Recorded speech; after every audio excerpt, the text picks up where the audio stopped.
मेरे प्यारे बच्चों, आइए आज हम कक्षा 8वीं के भूगोल विषय के 6वें पाठ भूमि का उपयोग इसका अध्ययन करते हैं। बच्चों, वीडियो के तक बने रहिए जिससे हम आपको बहुत ही सरलतम तरीके से आपको समझा सकें। तो चलिए स्टार्ट करते हैं इस पाठ को। बच्चों, भूमि इसका उपयोग निश्चित होता है, यानी यह प्रकृति में किए जाने वाले जितने भी प्रकृति में पाए जाने वाली जितनी भी भूमि होती है या निश्चित होती है हर राज्य हर राष्ट्र में कि इस भूमि का हमको किस प्रकार से उपयोग में लाना है। तो जैसे आपने पढ़ा है, आप जानते हैं कि जितने भी भूमि होते हैं यह आरक्षित तरीके से यह निश्चित किए जाते हैं कि कहाँ पे क्या चीज़ें होंगी, पहले से ही निश्चित की गई रहती है। तो जैसा सबसे ज़्यादा भूमि जो है बच्चों वह उपयोग में लाया जाता है, वह भूमि जो है कृषि योग्य होता है। इसके बाद कृषि के बाद वन, इसके बाद जो है आवास के लिए या बहुत से ऐसी चीज़ों के लिए, सब के लिए एक निश्चित होता है हर राज्य हर राष्ट्र में कि इतनी भूमि जो है इस कार्य के लिए कार्य में ली जाएंगी, उपयोग में लाई जाएंगी। तो यही होता है बच्चों कि भूमि का उपयोग किस प्रकार से किया जाता है।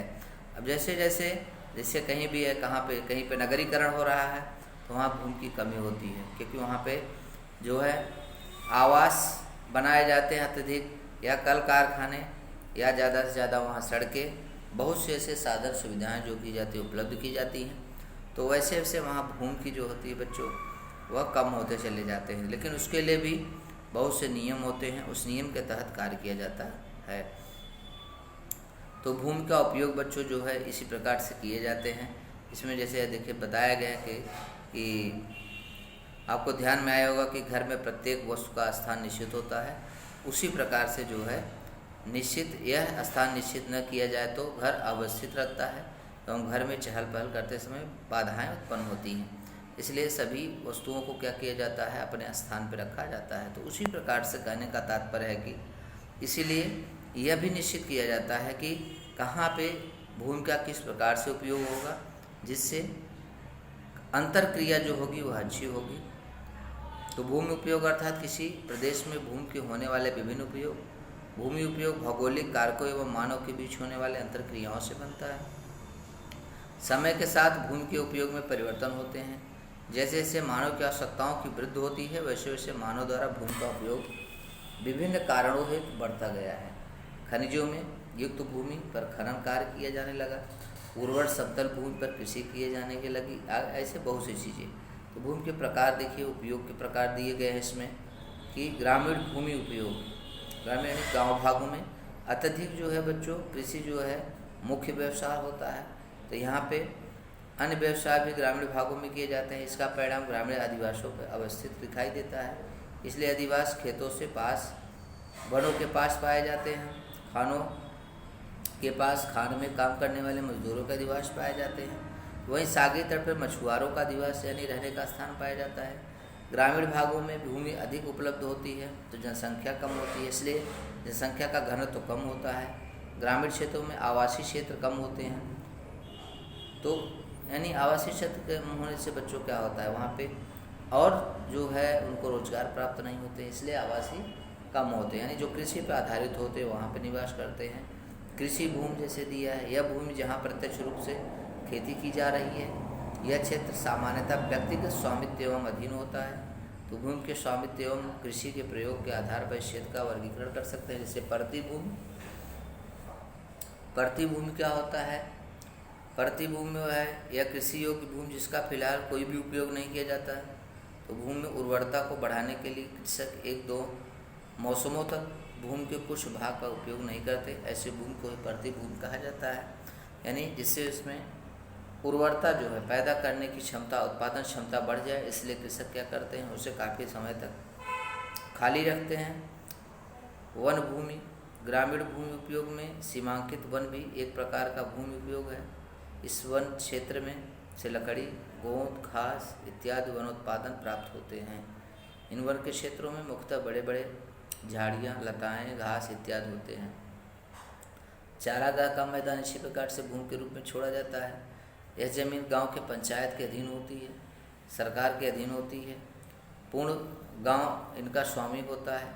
थोड़ी ज़मीन ही निजी स्वामित्व में अधीन होती है, यानी हर गांव में यह पाया जाता है, जहाँ पे चारागाह के लिए छोड़े जाते हैं, मैदान छोड़े जाते हैं जैसे खेल कूद के लिए। तो यह जो होता है बच्चों, क्या होता है, यह निजी स्वामित्व न होकर के यह सरकारी स्वामित्व होता है। नगरीय भूमि उपयोग क्या होता है, देखिए बच्चों, इसमें अधिक से अधिक उपयोग करना आवश्यक होता है। नगरीय भूमि में जनसंख्या की तुलना में भूमि सीमित होती है, यानी यहाँ जहाँ नगर है वहाँ यानी कि साधन सुविधाएं उपलब्ध होती है, तो लोग वहाँ पे स्थानांतरण कर जाते हैं, तो वहाँ पे जनसंख्या बढ़ जाती है। तो यहाँ के व्यवसायिक क्षेत्र के लिए ज़मीनें छोड़ी जाती हैं। शहर का कुछ भाग केवल व्यवसाय हेतु उपयोग में लाया जाता है। इस भाग में दुकानें, बैंक, कार्यालय का मुख्य समावेश होता है। CBD जिसे कहते हैं, केंद्रीय व्यवसायिक क्षेत्र, यानी CBD यानी केंद्रीय, C फॉर होता है सेंट्रल, व्यवसायिक यानी होता है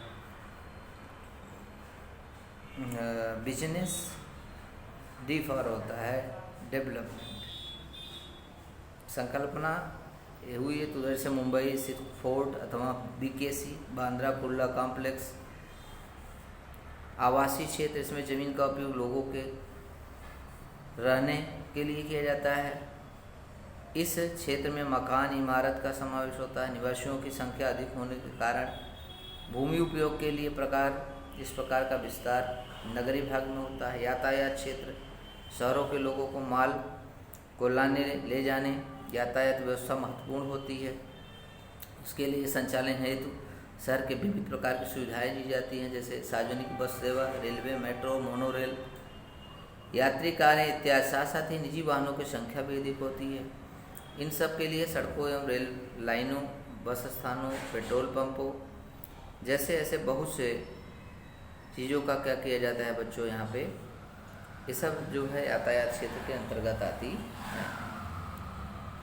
सार्वजनिक सुविधा क्षेत्र निर्मित होता है, जैसे उसमें डाक सेवा, पुलिस चौकी, पुलिस मैदान, विद्यालय, महाविद्यालय, विश्वविद्यालय आदि सुविधाएं के लिए भी क्या किए जाते हैं, भूमि और उसके लिए आवंटित किए जाते हैं। मनोरंजन के क्षेत्र के लिए जैसे उद्यान, मैदान, जल ताल, नाटक घर, इसके लिए भी भूमि का जो आवंटित किया जाता है गवर्नमेंट के द्वारा पहले से निश्चित की जाती है। मिश्र भूमि का उपयोग जैसे निवासी क्षेत्र और मनोरंजन के क्षेत्र।